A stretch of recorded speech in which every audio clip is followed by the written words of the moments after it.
di Masjid Nabawi Madinah. Setiap habis sholat maghrib ada kultum atau ceramah yang kurang lebih waktunya 25 menit. Ceramah tersebut disampaikan dalam bentuk bahasa Indonesia sehingga banyak jamaah haji dari Indonesia khususnya mengikuti setiap habis maghrib ini. Sebagai penceramah juga orang Indonesia rumahnya, mungkin beliaunya juga lulusan dari sini atau mungkin bermukim di sini, dan bahkan mungkin dia juga dapat tugas dari negara Indonesia untuk menyampaikan kultum tersebut kepada jamaah khususnya jamaah Indonesia. Merupakan kemuliaan yang luar biasa, hadiah dari Allah bagi kita, hadiah dari Allah Subhanahu wa taala kepada kita bersama ikhwatul Islam, di mana kita harus selalu bersyukur kepada Allah Subhanahu wa taala. Apa kata Allah Subhanahu wa taala? Laqad ja'akum rasulun min anfusikum azizun 'alaihi. Salah satu sifat yang pertama dimiliki oleh Nabi untuk kita, bukan sifat yang ada melekat di dalam diri Nabi, namun sifat Nabi mudah untuk kita sebagai umat Nabi, karena memang Nabi tidak pernah menginginkan berat untuk umatnya. Bahkan ikhwatul Islam, di dalam sebuah hadis yang menunjukkan kepada kita bagaimana mulianya kita sebagai umat Muhammad, dan kita harus selalu bersyukur kepada Allah karena kita merupakan hamba pilihan yang dipilih oleh Allah menjadi umat baginda yang mulia. Apa kata Rasulullah SAW memberikan bandingan? Ibarat umat-umat terdahulu bagaikan seorang pekerja. Orang Yahudi, mereka bekerja dari pagi sampai siang. Dikala mereka bekerja, Allah berikan kepada mereka upah sama dengan 1 qirat. Kemudian datang lagi umat yang berikutnya, umat Nasara, mereka juga bekerja dari siang sampai sore. Allah berikan kepada mereka 1 qirat. Kemudian datang lagi umat yang terakhir, mereka bekerja ibarat dari sore sampai maghrib, waktu yang paling indah, waktu yang paling bagus, waktu singkat, sedikit. Namun Allah berikan kepada mereka 2 qirat. Sehingga pekerja yang sebelumnya, bekerja ini maknanya adalah beramal. Orang-orang sebelumnya Yahudi, Nasara, mereka protes kepada Allah Subhanahu wa taala, "Ya Allah, kenapa kami yang banyak amalan, banyak pekerjaan, sedikit pahala yang diberikan kepada kami? Apa alasannya? Kenapa sebabnya? Sedangkan mereka yang datang belakangan, yang datang terakhir, amalan mereka sedikit, pekerjaan mereka singkat, namun pahala mereka 2 kali lipat dibandingkan dengan kami." Apa kata Allah Subhanahu wa taala? "Dzalika fadli utihi man asya." Itu adalah kasih sayangku, rahmatku, karuniaku yang aku berikan kepada siapa saja yang aku kehendaki. Dan Allah menghendaki kita sebagai umat Nabi sallallahu alaihi wasallam yang umur kita singkat, namun pahala yang diberikan kepada kita berlipat-lipat. Itulah di antara salah satu makna firman Allah Subhanahu wa taala, kita pun wajib sayang dan cinta kepada baginda yang mulia sallallahu alaihi wasallam. Dan di antara bentuk kecintaan kita tersebut ikhwatul Islam, sesuatu yang mudah diucapkan namun sulit diterapkan, yaitu berselawat kepada Rasulullah sallallahu alaihi wasallam. Berselawat kepada Nabi adalah ibadah yang mulia, ibadah di mana Allah memberikan pahala berlipat ganda. Bahkan Rasul menyebutkan di dalam hadis yang diriwayatkan oleh Imam Ahmad dari sahabat Ka'ab radhiyallahu taala anhu, Nabi menyebutkan apabila ada orang yang banyak berselawat kepada Rasulullah sallallahu alaihi wasallam dan bahkan memperbanyak harinya berselawat kepada Nabi, minimal akan mendapatkan 2 pahala. Pahala yang pertama, dosanya akan diampunkan oleh Allah Subhanahu wa taala. Pahala yang kedua, akan dimudahkan urusannya dan dihilangkan gundah gelana di dalam kehidupannya. Kendaraannya min hubbiha, karena memang wajar dan pantas Nabi SAW cinta kepada kota Madinah. Kota ini, masjid ini, tempat ini, Allah yang memilihkan untuk Nabi SAW. Tidakkah kita tahu ikhwatul Islam, bukankah Masjid Nabawi Allah yang menentukan? Bukankah tadi di awal muqaddimah kita menyebutkan Raudhah, karena Masjid Nabawi itu disebut dengan Raudhah. Kenapa Raudhah disebut dengan Raudhah? Kenapa Raudhah disebut dengan taman di antara taman-taman surga? Padahal kita berada di dunia. Karena lokasi zaman Nabi tersebut atau masjid Nabi tersebut yang dibangun oleh Nabi dan para sahabatnya itulah nanti yang akan diangkat ke surga, dan itu tidak ada mustahil bagi Allah Subhanahu wa taala. Sehingga disebut dengan raudhatun min riyadil jannah, di antara taman-taman surga. Allah yang memilihnya. Tidakkah kita tahu dikala Nabi hijrah dari Makkah menuju Madinah, kemudian Nabi singgah di Quba. Nabi singgah beberapa hari di sana. Kemudian sampailah hari Jumat, Nabi SAW meninggalkan Quba menuju masjidnya, menuju kota Madinah ini. Kemudian di pertengah jalanan, di tengah perjalanan, maka Nabi mendapatkan hari Jumat. Nabi pun sholat di sana, dan itulah sholat Jumat yang pertama dikala Nabi hijrah, sehingga disebut dengan Masjid Jumat.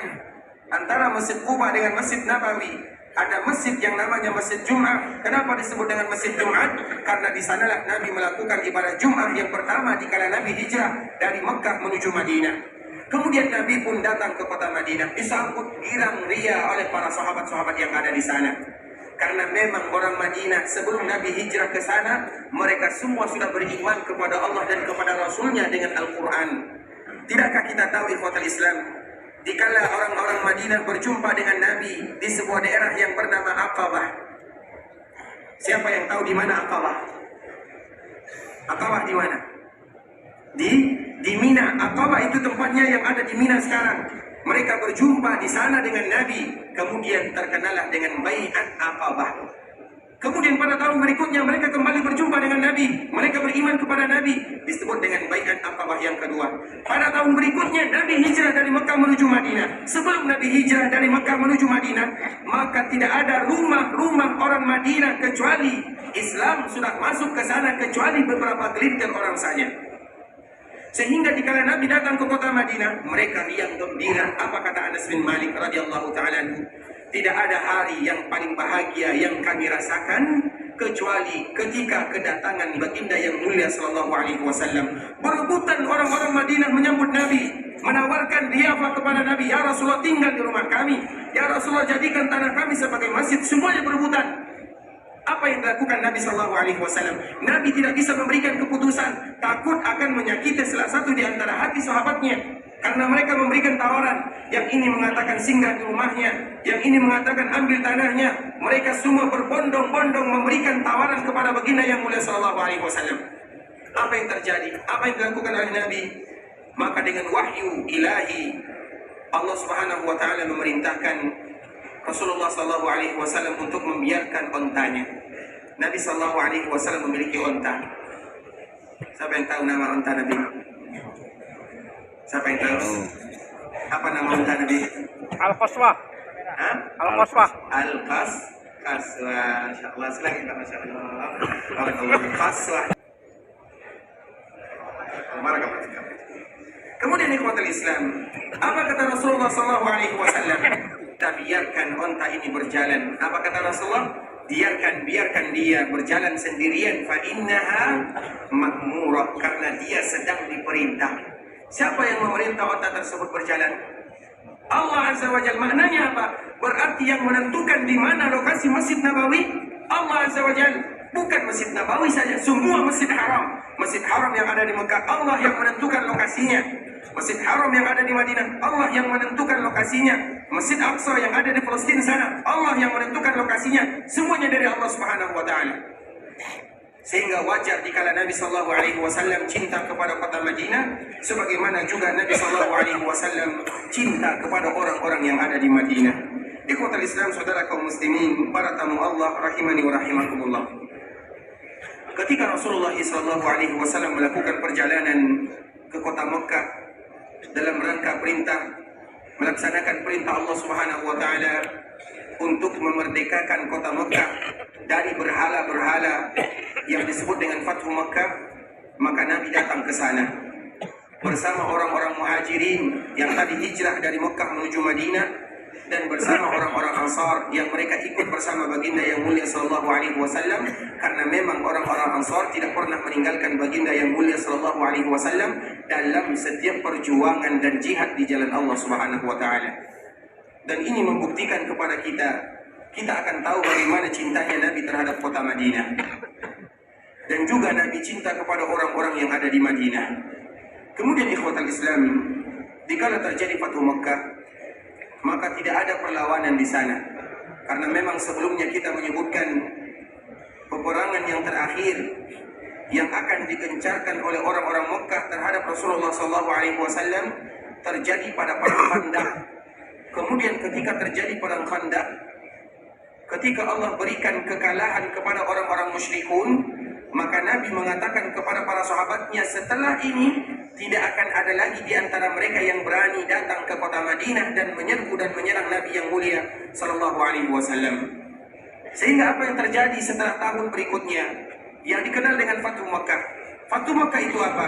Dikala Nabi datang ke kota Makkah dan mengumumkan kepada mereka-mereka yang ada di sana bahwa kota Makkah sudah menjadi milik baginda yang mulia sallallahu alaihi wasallam dan sudah menjadi milik kaum muslimin, sehingga di saat itulah orang-orang Makkah mereka berbondong-bondong masuk ke dalam agama Islam, melihat bagaimana muamalah Nabi yang mulia sallallahu alaihi wasallam. Singkat cerita ikhwatul Islam, setelah terjadi Fathu Makkah, beberapa bulan setelahnya, karena Fathu Makkah ini merupakan kejadian yang luar biasa. Ada kejadian yang luar biasa yang Allah abadikan. Yang pertama perang Badar, yang kedua Fathu Makkah, sama-sama mendapatkan kemenangan. Dan juga kedua-duanya terjadi di bulan Ramadan. Fathu Makkah terjadi di bulan Ramadan, sebagaimana perang Badar juga terjadi di bulan Ramadan. Kemudian di bulan Syawal, setelah terjadi Fathu Makkah, setelah mereka masuk ke dalam agama Islam dan Nabi SAW menerima keislaman mereka, maka ada panggilan jihad di sana yang disebut dengan perang Hunain. Kemarin kita bertanya, kapan terjadi perang Hunain? Kita dahulukan yang tua ya. Tahun ke-7 atau tahun ke-6? 7 atau ke-6?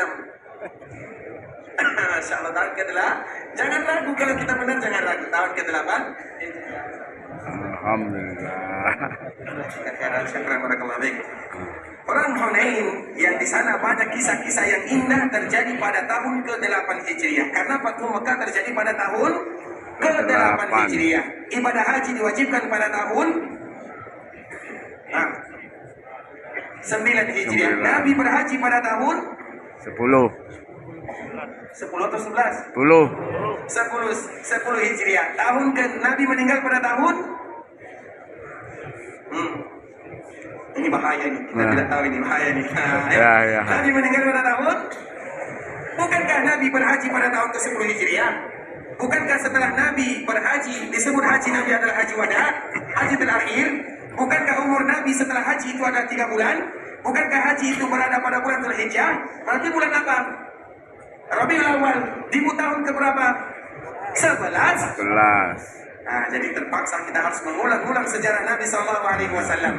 Nabi berhaji pada tahun ke-10 Hijriah dan Nabi meninggal pada tahun ke-11 Hijriah.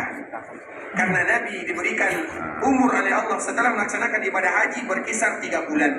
Ikhwatul Islam, kita kembalikan. Kemudian dikala bulan Syawal, datang bulan Syawal, maka Allah memberikan kewajiban kepada kaum muslimin, mereka yang bersama Nabi dari kota Madinah, baik itu dari kalangan Muhajirin dan Ansar atau mereka yang baru saja masuk ke dalam agama Islam, dikala Nabi melakukan Fathu Makkah untuk berjihad di jalan Allah Subhanahu wa taala. Dan ini ujian bagi mereka yang pertama kali masuk ke dalam agama Islam, ikut bersama Nabi berperang berjihad bersama Rasulullah sallallahu alaihi wasallam di sebuah daerah yang bernama Hunain. Allah abadikan kisahnya di dalam Al-Qur'an. Laqad nasarakumullah fi mawatin katsirah wa yawma hunainin id a'jabatkum kasratukum falam tughni ankum minallahi syai'an wa dhaqat 'alaikumul ardu bima rahabat thumma wallaytum mudbirin thumma anzalallahu sakinatahu. Apa kata Allah Subhanahu wa taala? Wahai kalian orang-orang yang beriman, bukankah Allah Subhanahu wa taala telah memberikan kepada kalian pertolongan, perlindungan yang sangat banyak di dalam tempat-tempat yang banyak dikala kalian berjihad di jalan Allah? Siapa yang memberikan kepada kalian pertolongan? Bukankah Allah yang memberikan pertolongan? Ingat itu, kata Allah Subhanahu wa taala kepada kaum muslimin. Laqad nasarakumullahu fi mawatin. Allah berikan pertolongan kepada kalian di tempat yang sangat banyak. Salah satunya wa yauma Hunainin, sebagaimana juga Allah memberikan pertolongan kepada kalian dikala terjadi perang Hunain, id a'jabatkum kasratukum, dikala kalian mulai tergiur dengan jumlah kalian yang banyak. Karena memang dikala terjadi perang Hunain, jumlah kaum muslimin banyak, biasanya jumlah kaum muslimin sedikit. Namun dikala perang Hunain terjadi, karena orang Muhajirin dan Ansar yang datang dari Madinah, belum lagi dari orang-orang Mekah yang baru saja masuk ke dalam agama Islam, mereka berkumpul dan bergabung berjihad bersama Nabi, sehingga jumlah mereka sangat banyak. In a'jabatkum kasratukum, ketika kalian bangga dengan jumlah yang besar dan jumlah yang banyak, falam tughni ankum minallahi syai'an. Namun itu tidak ada apa-apa di sisi Allah Subhanahu wa taala. Yang memberikan kemenangan, yang menentukan keimanan atau yang menentukan kemenangan adalah ketakwaan dan iman. Jumlah banyak tidak pernah menentukan menang atau kalah. Bukankah Allah menyebutkan kam min fi'atin qalilatin ghalabat fi'atan katsiratan biiznillah? Betapa banyak kelompok yang kecil menang melawan kelompok yang besar biiznillah, dengan izin Allah. Semuanya berasal dari Allah Subhanahu wa taala. Apa yang kita banggakan, apa yang kita takjubkan dikala kita memiliki jumlah yang banyak. Idza ajabatkum kasratukum, namun sebahagian kaum muslimin di sana mereka merasa bangga dengan jumlah yang besar, sambil mereka mengatakan hari ini kita tidak akan pernah kalah. Mulai ada ucapan-ucapan yang tidak diridhai oleh Allah Subhanahu wa taala. Yang memberikan kemenangan Allah, bukan kita, bukan karena jumlah banyak, namun Allah yang memberikan dan yang menghadiahkan karena iman dan ketakwaan. Namun dikala perang Hunain, maka terjadilah peperangan tersebut. Wadaqat 'alaikumul ardu bima rahubat. Dikala terjadi perang Hunain melawan Hawazin, mereka ini ahli panah. Dikala mereka sampai di Hunain, maka mereka dihujani dengan panah yang sangat banyak. Mereka pun merasa sempit. Kemudian mereka pun wallaitum mudbirin, kalian setelahnya meninggalkan Nabi, kecuali beberapa orang sahabat saja. Itu ada di antara peperangan yang berat dirasakan Nabi, karena banyak di antara sahabat, kecuali sedikit saja yang meninggalkan Nabi sallallahu alaihi wasallam. Kemudian Nabi sallallahu alaihi wasallam memanggil mereka, wahai orang-orang Muhajirun, wahai orang-orang Ansar, wahai orang-orang yang baru berbaiat kepada Nabi sallallahu alaihi wasallam, wahai kalian, di mana sumpah kalian? Di mana baiat kalian? Aku adalah Muhammad, kata Rasulullah sallallahu alaihi wasallam. Tsumma anzalallahu sakinatahu. Kemudian Allah pun menurunkan ketenangan di dalam jiwa dan dada kaum muslimin. Setelahnya mereka kembali berjuang bersama Nabi. Baru setelahnya Allah berikan kemenangan kepada mereka. Kemudian ikhwatul Islam, dikala kaum muslimin mendapatkan kemenangan setelah Allah berikan kepada mereka ujian di awal peperangan, maka mereka mendapatkan harta rampasan yang sangat banyak. Orang Hunain memiliki harta rampasan yang berlimpah ruah. Kemudian setelahnya berbeda cara Nabi untuk membagikannya. Dikala mendapatkan harta rampasan, Nabi memberikan kepada orang-orang Mekah dan tidak diberikan kepada orang-orang Madinah. Diberikan kepada Abu Sufyan yang baru saja masuk Islam 100 ekor unta. Ikrimah anaknya Abu Jahal yang baru saja masuk Islam, diberikan 100 ekor unta. Safwan anaknya Umayyah yang juga ayahnya tewas di Badar, diberikan 100 ekor unta. Dan juga mereka-mereka yang lainnya diberikan oleh Rasulullah SAW. Sedangkan orang Madinah, terkhusus orang-orang Ansar, tidak mendapatkan bagian sedikit pun daripada harta rampasan perang tersebut. Sehingga mereka mulai bertanya-tanya, apakah Nabi sudah mulai lupa kepada kita? Apakah Nabi akan kembali kepada kaumnya dan kembali ke kota Mekah? Itu yang beredar di kalangan orang-orang Ansar. Mereka mulai khawatir, apakah Nabi lupa kepada kita? Apakah Nabi tidak lagi memberikan kepada kita harta rampasan? Walaupun mereka tidak menginginkan, karena dikala mereka berjuang yang mereka inginkan adalah pahala dari Allah. Namun dikala diberikan bonus harta rampasan, kemudian mereka tidak dibagikan. Wajar dikala mereka bertanya-tanya di dalam jiwa dan raganya, kenapa Nabi tidak memberikan bagian kepada kami? Apa salah kami? Apakah kami melakukan kesalahan? Atau Nabi ingin bermukim di Mekah sehingga memberikan dan mengkhususkan pembagian tersebut kepada orang-orang Mekah? Karena orang Mekah itu adalah keluarga Nabi. Abu Sufyan yang lama memusuhi Nabi, itu adalah teman bermain Nabi di waktu kecil. Mereka beranggapan demikian. Apakah karena Nabi akan kembali ke kota Mekah, kembali kepada kaumnya, kembali kepada keluarganya, dan meninggalkan kita orang-orang Madinah dan orang-orang Ansar? Banyak tanda tanya yang Nabi SAW pada akhirnya dikala Sa'ad bin Ubadah datang kepada Nabi, bertanya kepada Nabi, apa alasannya? Maka di saat itulah Rasulullah mengumpulkan orang-orang Ansar. Khusus pertemuan ini, pertemuan khusus antara Nabi dengan orang-orang Ansar. Apa kata Rasulullah SAW? Wahai kalian orang-orang Ansar, aku mendengarkan kalian mengatakan seperti ini, mengatakan seperti itu. Apakah betul kalian mengucapkannya? Orang Ansar adalah orang yang jujur. Mereka tidak mau menyimpan apa yang ada di dalam hatinya, mereka keluarkan. Iya ya Rasulullah, namun yang membuat kami mengucapkan yang demikian karena kami takut kalau kamu meninggalkan kami. Saking cintanya mereka kepada Nabi SAW. Nabi SAW hijrah ke daerah mereka. Sudah 8 tahun Nabi bersama mereka. Mereka sudah mengetahui bagaimana bermuamalah dengan Nabi, bagaimana indahnya Nabi, bagaimana nasihatnya Nabi. Nabi itu adalah orang yang paling berharga di sisi mereka. Kami takut ya Rasulullah kalau kamu meninggalkan kami. Apa jawaban Rasulullah SAW setelah panjang Nabi memberikan dan mengutarakan isi hatinya, memberikan nasihat kepada orang-orang Ansar? Apa kata Rasulullah SAW? Wahai orang-orang Ansar, ala tardawna an yarji'an nasu bil ba'iri wasyah wa tarji'una bi Rasulillah SAW. Wahai orang-orang Ansar, tidakkah kalian rela, tidakkah kalian ridha dikala manusia-manusia mereka pulang dengan membawa harta rampasannya? Ada di antara mereka yang pulang dengan membawa onta, membawa kuda, membawa domba, membawa harta yang lainnya. Sedangkan kalian pulang dengan membawa Rasulullah SAW. Tidakkah kalian ridha seperti itu, wahai orang-orang Ansar?